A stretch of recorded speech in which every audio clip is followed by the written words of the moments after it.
as it goes along. Maybe he's setting a pace he doesn't think Hopkins can live with, but he's not all that controlled in the first minute of the fight here. Winky Wright admits that he's not a natural light heavyweight, not even really a natural middleweight. They have been working very hard on the strength, building it up. Conditioner Darrell Hudson here in Las Vegas, where he trains now.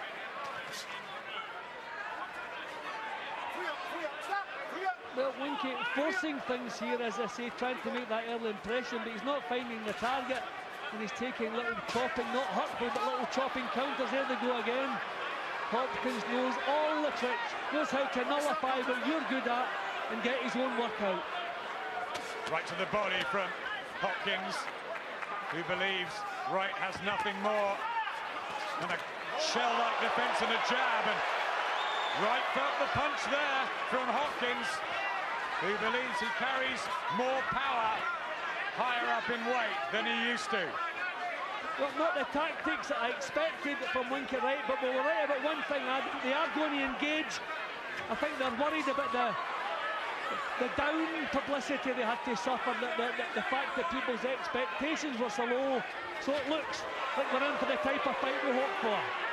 But Winky Wright making a lot of mistakes, and that is not like him. Nodding to Dan Birmingham in the corner, but it's a clumsy start from Ronald Winky Wright, and the meteor punches with Bernard Hopkins, who himself is a defensive master.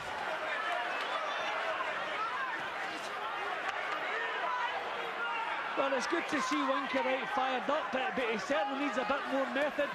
You have to think your way around Bernard Hopkins. You can't just jump forward, pumping out punches. Not, I think, the start that Winky Wright was looking for. He showed that he's not intimidated, but for me, the quality punch is not a great opening round, but the quality with Hopkins.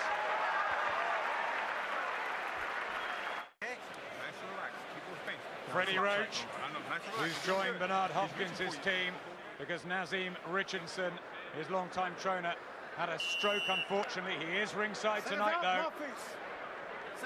Not much to teach Hopkins that's new, really, after what he's done in the sport. No, you just get him ready, make sure, and you don't even have to do that. He's such a professional, doesn't cut any corners.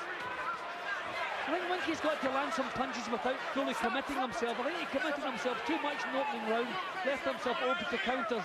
He wants to use the southpaw jab at a range and then get back out of there, certainly in the early rounds. Yeah, what Ronald Winky Wright has done so well over the years is establish an early rhythm behind that southpaw jab and the peekaboo defense.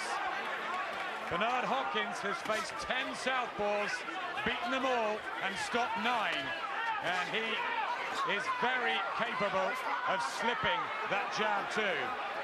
So I got the impression that Winky Wright was trying to send out a message in the open round. I'm not intimidated here, I'm big enough to stand with you, and I'll show you that. But I thought it was a little bit clumsy. So we'll see maybe if he'll get his sensible head on as things go on. But see, again, walking straight forward towards Bernard Hopkins. Not advisable. Dan Birmingham, Winky Wright's trainer, who believes that Hopkins drinks from the fountain of youth, said you've got to be careful for his sneaky shots. He knows all the tricks. Well, the only plan I can see and what Wright's doing at the moment is the fact that he thinks he can set, or he's hoping he can set a pace that Hopkins can't live with. Make him work in the early rounds, and hopefully he'll finish better. I thought it would have been another way around. I thought he'd have looked for an early lead with a little cushion to coast. First example of the jab being pumped out by Wright. Hopkins on the move. And Freddie Roach's trainer said he has incredible footwork for someone at this stage in his life, Hopkins. Well, Wright's not allowing him to set himself for any solid punches, which is good news. And Hopkins himself looking a little bit clumsy at the minute. So maybe Winky's prepared to take some shots early, as long as he's making the 42-year-old work every second of every round. A real pick and fight, 50-50 in the media room this week about the outcome. A lot of late money on Winky Wright, who is of course younger by 7 years and maybe feels he has more to prove in the game still. Now that was better from Wright. A couple of little feints before he threw the punches, forced Hopkins into making the move. Not so predictable in this round. Certainly a big improvement in what he's done here.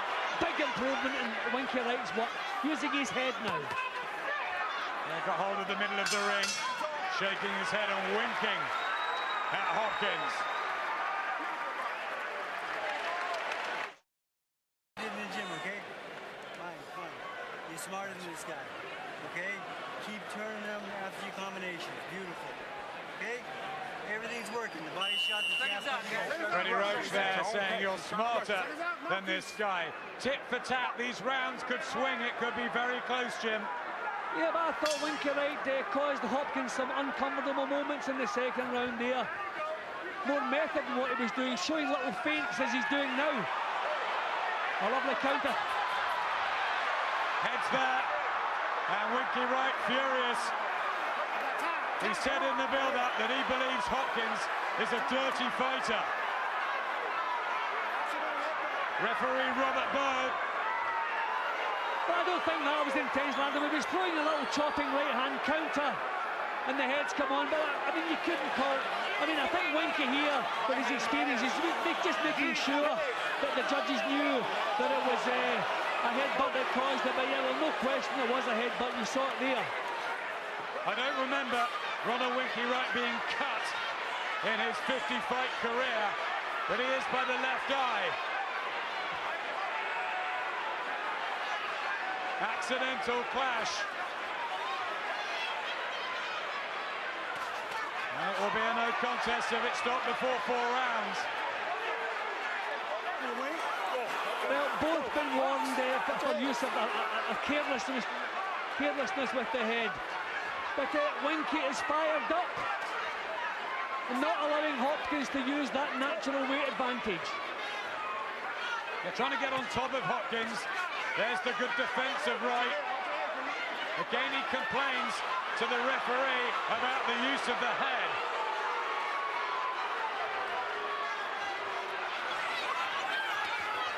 Chasing him round the ring, Winky Wright.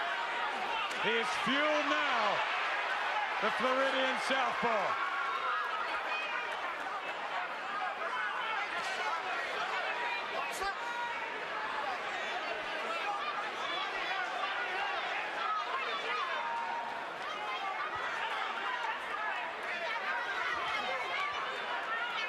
Yeah, more control in Wright's boxing here, but the problem is Hopkins is sharpened up a little bit, not offering the target. A nice little feint again from Hopkins. Good work.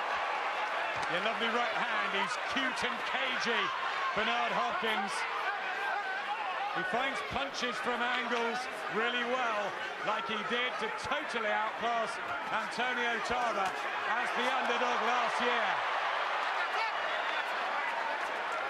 They want to fight, Jim. It's good to see. Well, this is what I reckon, because I reckon that they were suffering criticism before the fight, and that's very, very unusual. Winky complaining again, whether he had something to complain about or not. I mean, you don't like to see a fighter complain. Maybe he's trying to get some points deductions, I don't know.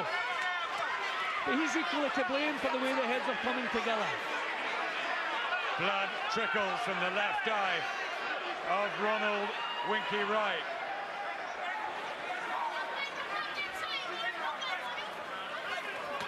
Well, this is a pick and round.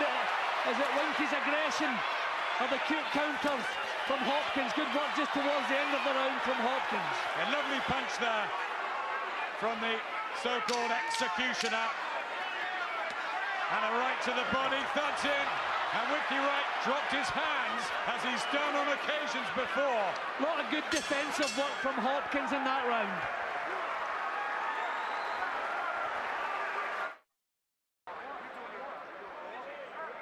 Winky Wright cut Well, the head of Bernard Hopkins, and he was complaining in that round. He was not happy at all. Well, there's no